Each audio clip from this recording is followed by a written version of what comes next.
nadie capaz, por eso ven, entra a la rueda con todos también. Tú eres muy importante, por eso ven, entra a la rueda con todos también. Tú eres muy importante, ven. La fuerza que hace hoy brotar la vida, obra en nosotros dándonos su gracia. Es Dios que nos convida a trabajar, su amor repartir y las fuerzas juntar. Por eso ven, entra a la rueda con todos también. Tú eres muy importante, por eso ven, entra a la rueda con todos también. Tú eres muy importante, ven.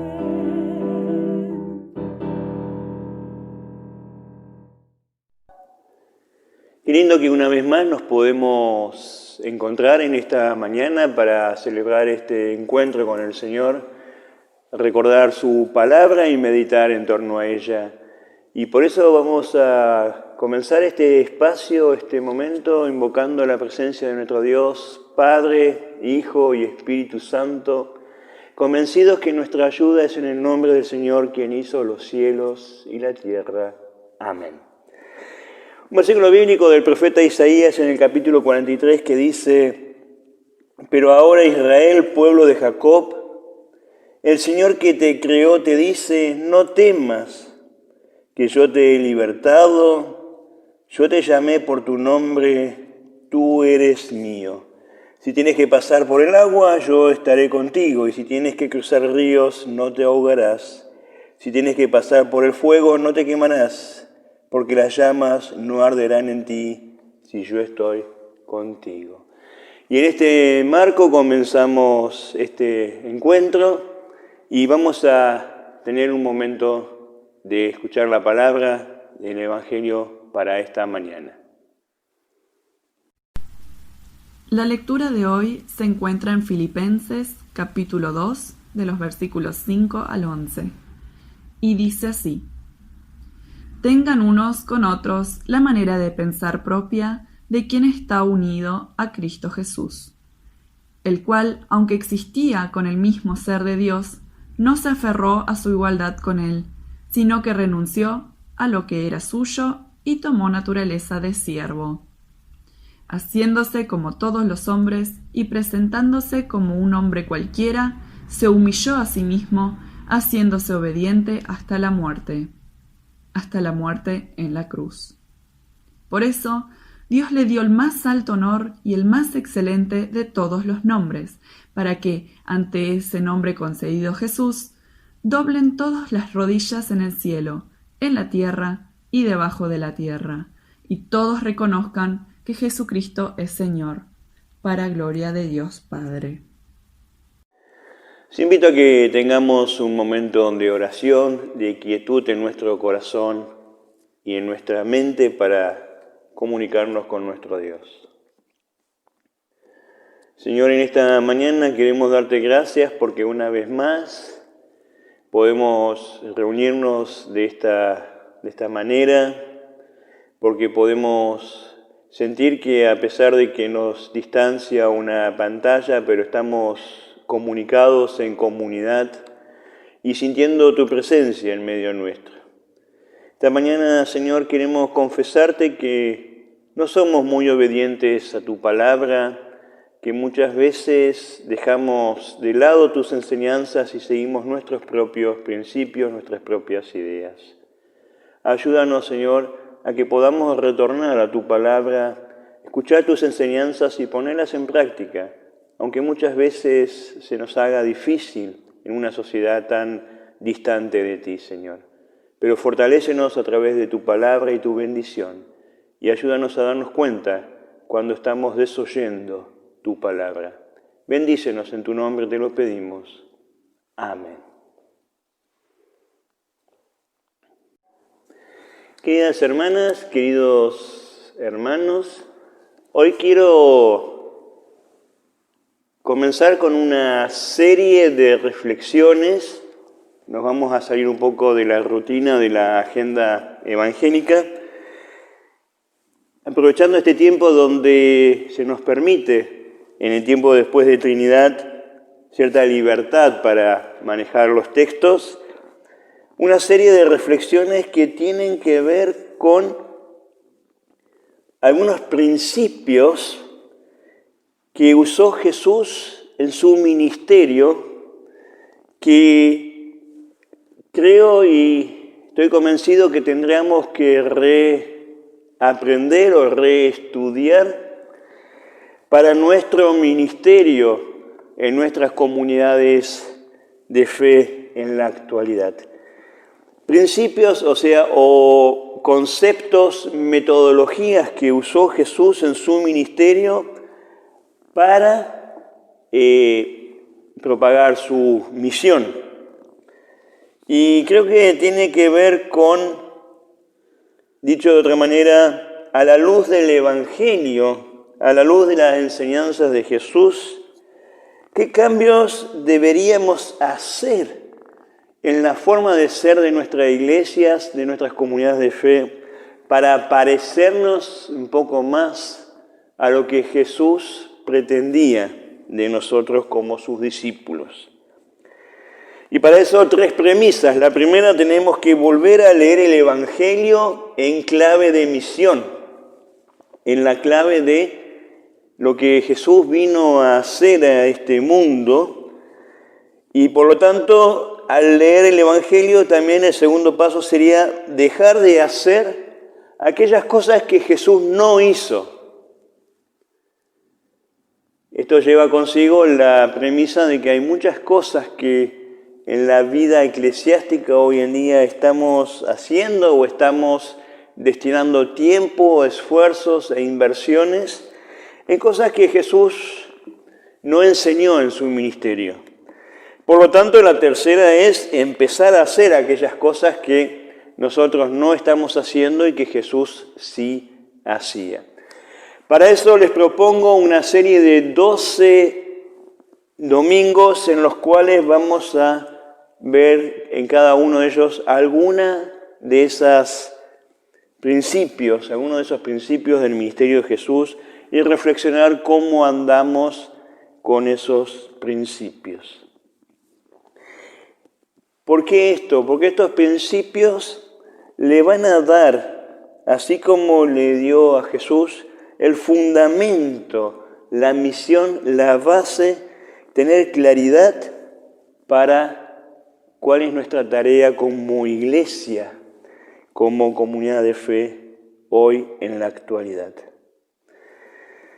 Lo primero que justamente si hablamos de cuál era el ministerio, la misión, el fundamento de la vida de Jesús, tenemos que preguntarnos cuál era el fundamento en la vida de Jesús y qué podemos nosotros aprender de eso. Y el primer fundamento que quiero traer, el primer principio, es la obediencia a Dios.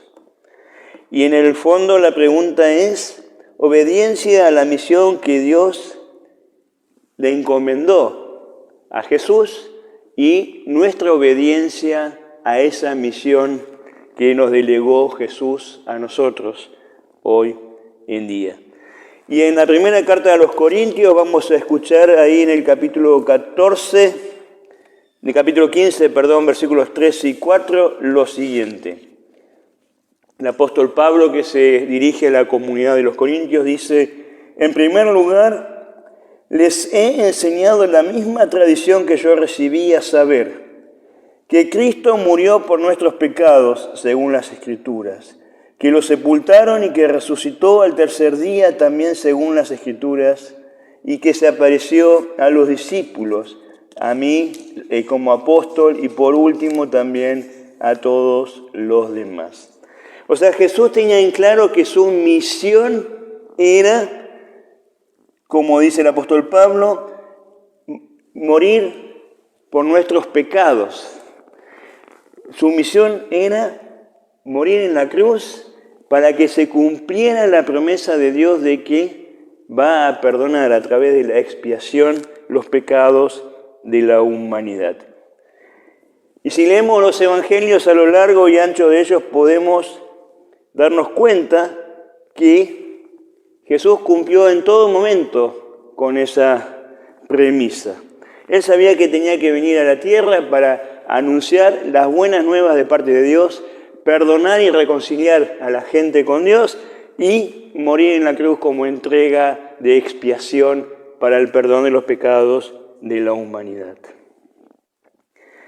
Esta obediencia me lleva a la pregunta, ¿qué es la obediencia bíblica?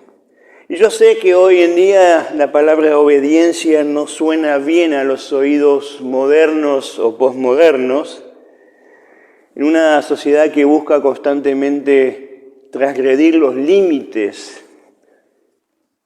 Pero obediencia, quiero que quede claro según el concepto bíblico, no es agachar la cabeza y acatar órdenes sin chistar. Eso es sumisión, no es obediencia. Uno puede obedecer por muchas razones. Miedo a un castigo, una convicción, un mandato porque no le queda otra, porque forma parte de un grupo en el cual recibe determinadas órdenes. Pero la palabra obedire, que viene del latín, viene de ob audire, que significa en realidad escuchar. Y ahí está la clave. Obediencia es escuchar, en este caso a Dios. Y si escuchamos a Dios y meditamos en lo que Él nos dice, consecuencia es poner en práctica aquello que escuchamos. Dejar que Dios nos hable, que su palabra ocupe un lugar en nuestra vida. La obediencia nos lleva como base la confianza en la voluntad de Dios. La confianza en que lo que Dios nos habla, lo que Dios nos dice, es lo que nos beneficia a nosotros como humanidad. Y esa confianza la logramos estrechamente en la oración. La oración es la escuela para aprender a confiar. La oración no es conseguir lo que yo quiero, sino es hacerme más disponible para que el reino de Dios se haga más confiado en mi persona. O sea, para que yo tenga más confianza en poder encaminarme en ese proyecto del reino de Dios que tiene preparado para la humanidad. Y a lo largo de toda la Biblia tenemos historias que nos hablan de las consecuencias del obedecer y del desobedecer. Del desobedecer tenemos claro desde el comienzo la historia de Adán y Eva y qué pasó por su desobediencia, que fueron expulsados del jardín del Edén y una serie de, entre comillas, castigos que recibieron por no haber escuchado la palabra de Dios y haber preferido escuchar otras palabras ajenas a la palabra de Dios. Y un ejemplo de confianza, de obediencia a Dios, también en el mismo libro del Génesis, que siempre me llamó la atención por su rareza, es la historia de Noé. En medio del desierto, en medio de la nada, recibe la voz y el mandato de construir un arca. Y Noé, porque tenía confianza en esa palabra de Dios, lo construye, sin importarle lo que pasara a su alrededor, las burlas, las críticas. Él construyó el arca porque sabía que era la palabra de Dios y él, en su confianza, quería obedecerla. Obedecer es la respuesta a la llamada del seguimiento radical de Jesucristo, quien, como leímos en el texto al comienzo de esta reflexión en Filipenses, se hizo obediente hasta la muerte. Obedecer es aprender a entregarse y donarse en amor al proyecto de Dios. Solo cuando esa entrega de confianza se hace plena en obediencia, podemos decir que estamos en sintonía con el proyecto de Dios. Jesucristo se caracterizó por la obediencia plena a su Padre. Podemos citar varios textos bíblicos al respecto, pero quiero solamente citar 2 o 3 en el Evangelio, básicamente de Juan. Juan, a lo largo de muchos capítulos, pone hincapié en esto de la obediencia. En el capítulo 6, versículos 37 al 40 dice: he venido para cumplir la voluntad del Padre. O sea, él sabía que su misión era cumplir, obedecer con lo que Dios le había encomendado. Aunque eso le costaba muchas veces también, como en el monte de Getsemaní, lidiar. Si se puede salir de esto, que ese trago amargo lo pueda sacar, pero que se haga tu voluntad. Jesús tenía claro que en todo momento era Él quien tenía que representar a Dios y hacer lo que Dios le ordenaba. En el capítulo 5, en el versículo 19 dice: les aseguro que el Hijo de Dios no puede hacer nada por su propia cuenta, solamente hace lo que ve hacer el Padre. Todo lo que hace el Padre también lo hace el Hijo, pues el Padre ama al Hijo y le muestra todo lo que hace y le mostrará cosas todavía más grandes que los dejarán a ustedes asombrados. El éxito, por decirlo de una forma, del ministerio de Jesús fue su obediencia plena al mandato de Dios.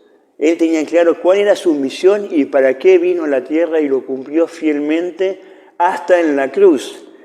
Asumió y recibió azotes, golpes, corona de espinas y la propia muerte, sabiendo que era su misión y que debía cumplirlo para que se manifieste en nosotros la promesa de Dios del perdón y la reconciliación. Y podemos hacer de esta meditación una charla larga de psicología y de otras ciencias acerca de por qué el ser humano constantemente busca desobedecer las órdenes o los mandatos que recibe. En el caso de la fe de Dios, en el caso de la familia de los padres, en el caso de alguna institución de los dirigentes, etcétera, etcétera. Y hemos dicho al principio que una de las cosas que hacen a la obediencia como algo voluntario, no como algo impuesto, es la confianza. Si yo confío que aquel que me está dando una orden lo está haciendo para mi bien, para mi beneficio o para el beneficio de la organización, institución a la cual yo pertenezco, esa confianza me va a llevar a que esa obediencia no sea una carga, sino que sea una satisfacción de poder cumplir con esa misión encomendada. Quiero dejarles, para terminar, 2 cositas. Una serie de consejos para lograr la obediencia, y otra, una frase que dejó un gran teólogo alemán, Dietrich Bonhoeffer, justamente acerca de la confianza y la obediencia en el mandato de Dios. Consejos para lograr la obediencia.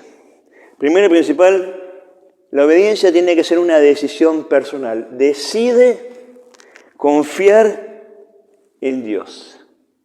Decide confiar en Jesucristo, en su palabra y en su mensaje. Si yo confío que aquello que Jesús me enseñó o nos enseñó a través de los evangelios es lo correcto para mi vida, entonces voy a obedecer. Y no voy a escuchar otras voces que buscan más bien su propia opinión, su propia ideología, sino la obediencia plena a esa confianza que tengo en Dios. Lo segundo que ya dijimos es la oración. La oración es lo que nutre esa confianza con Dios.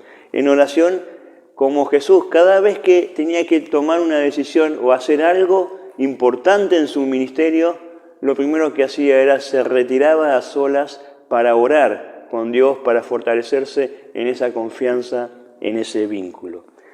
Lo tercero, meditar en la palabra cada día. En la palabra de Jesús, en los evangelios, tenemos todas las enseñanzas que nos deja de Dios para nuestra vida, para nuestro ministerio, para nuestra comunidad de fe.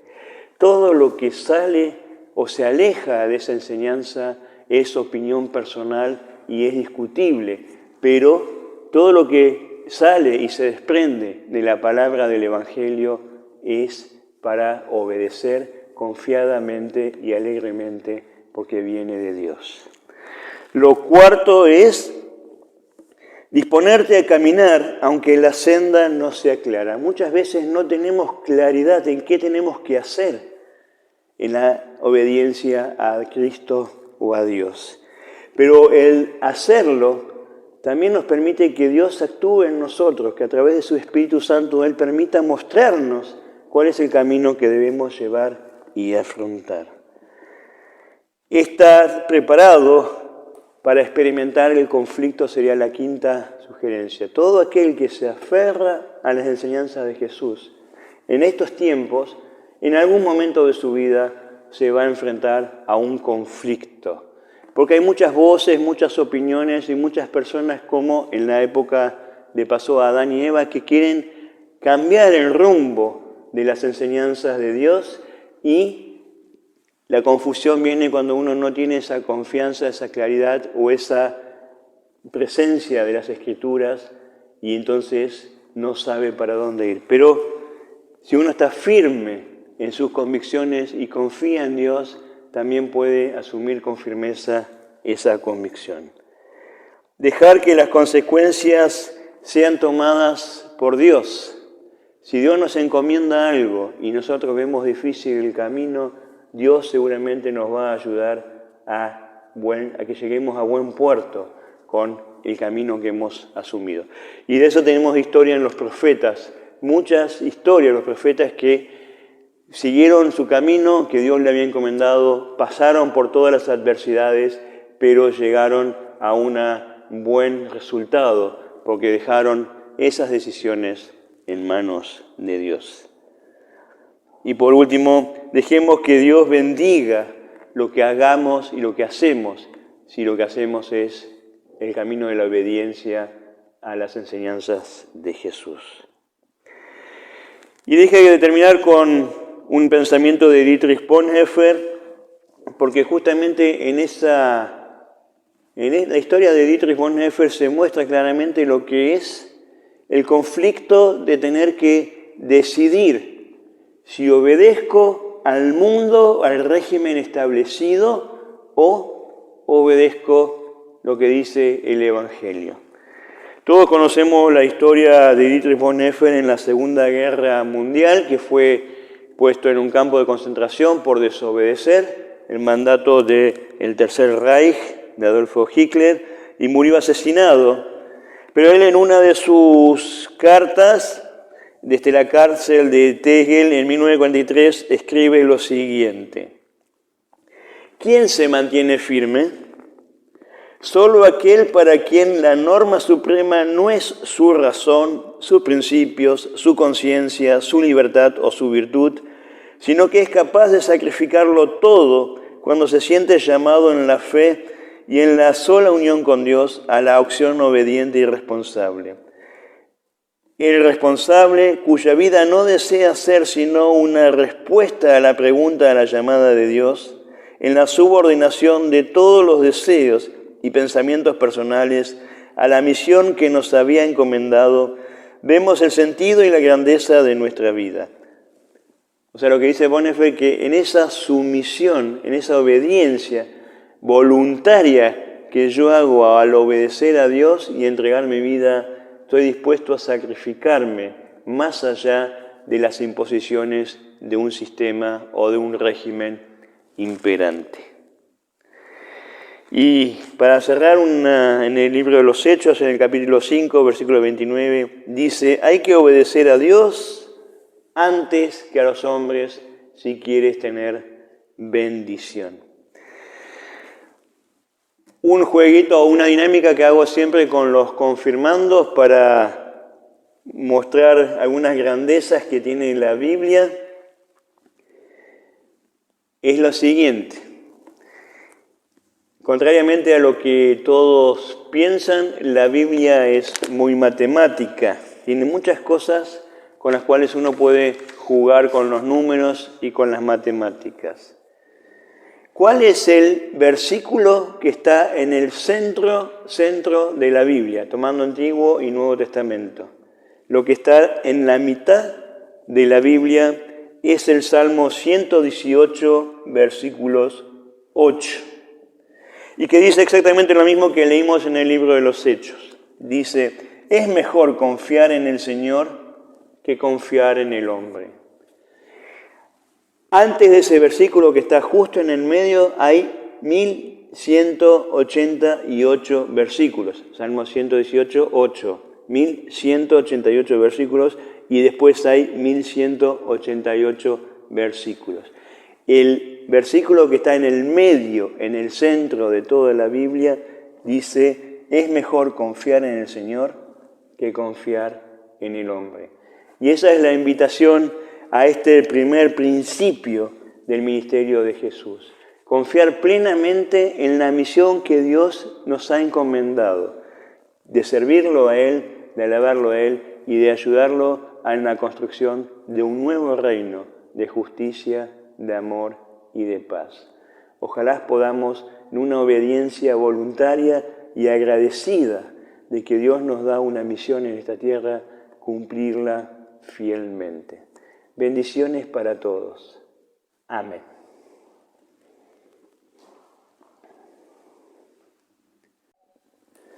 Quiero invitarlos a que pongamos toda esta reflexión acerca de la obediencia, de los principios del ministerio de Jesús y nuestra muchas veces desobediencia a ese mandato en oración. Señor, ¿cuánto nos cuesta ser fieles a tu palabra, a la misión que tú nos has encomendado a cada uno, a cada una de nosotros? Muchas son las distracciones, algunas que nosotros mismos nos buscamos, otras que no nos damos cuenta que somos llevados por las circunstancias, por un mundo agnóstico o que ya no cree en ti. Y muchas veces el mismo diablo nos lleva a desviar nuestra atención a la misión que estamos desafiados a seguir. Sabemos, Señor, que mucho de esto depende de nuestra convicción, de nuestra confianza en ti. Por eso pedimos, Señor, que fortalezcas nuestra confianza en ti, la certeza de que si nos ponemos en tus manos, tú siempre vas a estar con nosotros, guiándonos, fortaleciéndonos y alentándonos. Que todos los sentimientos de desánimo, de frustración, de angustia que estamos atravesando en este tiempo, no opaquen tu presencia, Señor, en nuestras vidas. Que podamos seguir confiadamente tus palabras, tu enseñanza, sacrificando nuestros pensamientos personales en aras de esa misión que tú has puesto en nosotros. Y que tengamos, Señor, la lucidez de darnos cuenta cuando alguien nos quiere desviar del camino con ideas propias, ideas ajenas a tu evangelio o ideas que merecen sentarse, estudiarse y confrontarse con tu palabra. Danos fortaleza, Señor, para cumplir la misión que tú esperas de nosotros. Que podamos anunciar tu perdón y tu reconciliación en todo momento, aún en aquellos lugares donde nos cuesta perdonarnos y reconciliarnos. Que podamos anunciar tu entrega en la cruz, como aquel sacrificio que esperas también de nosotros, de entregarnos por un mundo mejor. Fortalece, Señor, nuestra comunidad, a todos los hermanos y hermanas que forman parte de ella, que puedan encontrar tu guía, tu sostén y sentirse protegidos por tu amor. Todo esto, Señor, y lo que tenemos guardado en nuestro corazón te lo presentamos con la oración que tú nos enseñaste a orar, diciendo: Padre nuestro que estás en los cielos, santificado sea tu nombre, venga a nosotros tu reino, hágase tu voluntad, así en la tierra como en el cielo. El pan nuestro de cada día, dánoslo hoy, y perdónanos nuestras deudas, así como nosotros perdonamos a nuestros deudores. Y no nos dejes caer en la tentación, mas líbranos del mal, porque tuyo es el reino, el poder y la gloria, por los siglos de los siglos. Amén. Que el Señor los bendiga y nos guarde, haga el Señor resplandecer su rostro sobre nosotros y tenga de nosotros misericordia. Vuelva el Señor su rostro a nosotros y nos conceda su paz. Amén. Y antes de despedirnos, quiero desearle realmente a todos que esta serie de meditaciones sean de fortaleza, que nos ayuden a meditar y a pensar, confrontarnos con el Evangelio y con nosotros mismos, y que podamos fortalecernos en el ministerio de anunciar el reino de Dios. Que ese Dios de amor nos bendiga y nos acompañe en todo momento. Bendiciones para todos. Amén.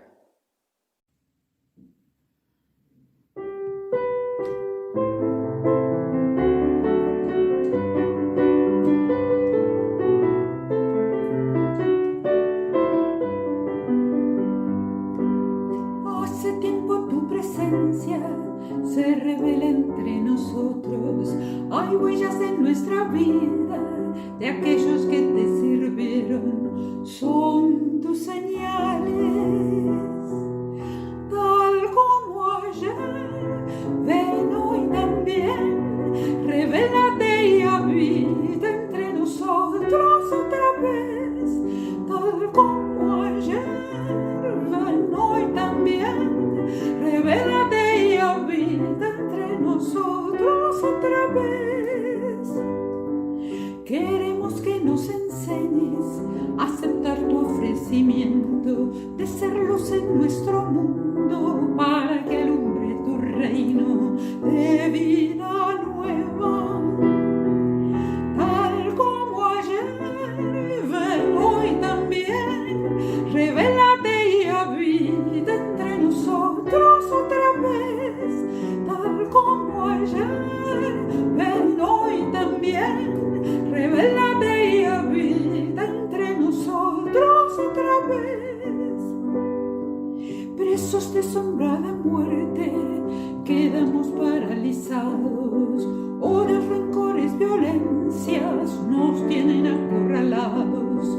Tú nos liberas, tal como ayer. Ven hoy también, revélate y habita entre nosotros otra vez. Tal como ayer, ven hoy también, revélate y habita entre nosotros otra vez.